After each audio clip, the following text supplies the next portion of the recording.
Hello friends, வாங்க நான் இன்றைக்கி கொத்தவரங்காய் பொரியல் செய்ய போகிறேன். எப்படின்னு பார்க்கலாம். வீடியோக்குள்ளே போகலாம். ஃபஸ்ட்டு கொத்தவரங்காய் நான் கட் பண்ணிங்க நல்லா கழுவி வச்சுது. இது எங்கள் வீட்டிலேயே வந்த கொத்தவரங்காய் இதை பறிச்சிட்டு கட் பண்ணி வச்சேன். இது கொஞ்சம் 2 சவுண்டு விட்டால் போதுங்க.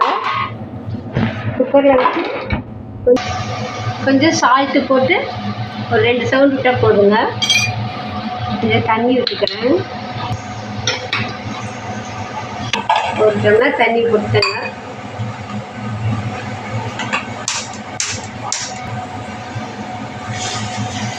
அது போட்டு ஒரு 2 சவுண்டு வரதுக்கு விடலாங்க. மூடி போட்டு வைக்கிறேன்.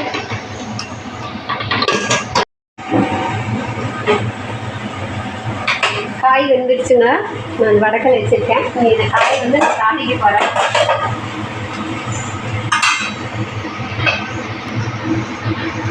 ஒரு 2 ஸ்பூன் எண்ணெய் விட்டுக்கலாங்க.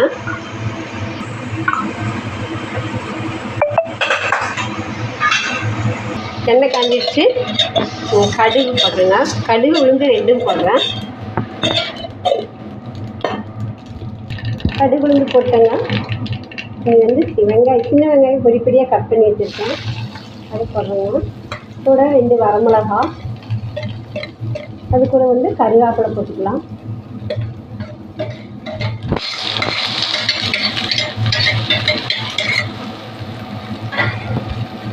இது போட்டு நல்லா வணக்கிடுங்க. வெங்காயம் வகையெல்லாம் நல்லா வணங்கிடுச்சுங்க. இது கூட இஞ்சி பூண்டு பேஸ்ட்டு ஒரு 3/4 கரண்டி போடுறேன். கொத்தவரங்காய்னால இஞ்சி பூண்டு பேஸ்ட்டு போட்டால் வாய் இருக்காது. அதனால் அதையும் போட்டு கொஞ்சம் நல்லா வணக்கிக்கணும். பச்சை வாசம் போகிற வரைக்கும் நல்லா வணக்கிக்கணுங்க. லைட்டாக கொஞ்சம் சால்ட்டு போட்டுக்கலாங்க. அந்த வெங்காயம் இஞ்சி பூண்டு வணங்கிறதுக்காக. ஏற்கனவே அந்த காயில் போட்டிருக்கிறேன். கொஞ்சமாக போட்டேன் சால்ட்டு.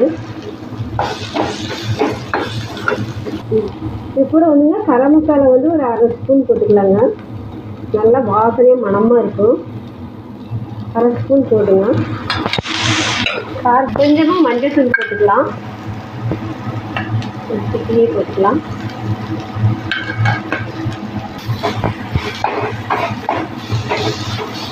இந்த காய் எடுத்து போட்டுக்கலாம்.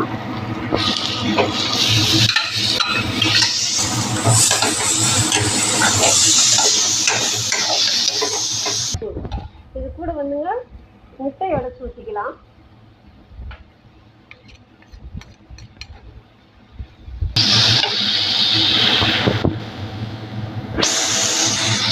நான் ஒரு முட்டை தான் ஊற்றிருக்கிறேன்.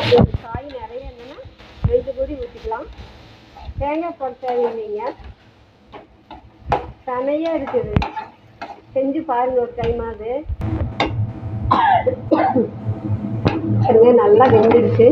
நீங்கள் இறக்கிக்கலாம். அவ்வளோதாங்க. சூப்பராக இருக்குது. இதெல்லாம் நல்லா செஞ்சு பாருங்கள். செஞ்சு சாப்பிட்டு பார்த்து எப்படி இருக்குன்னு கமெண்ட் பண்ணுங்கள். லைக் பண்ணுங்கள், ஷேர் பண்ணுங்கள், சப்ஸ்கிரைப் பண்ணுங்கள்.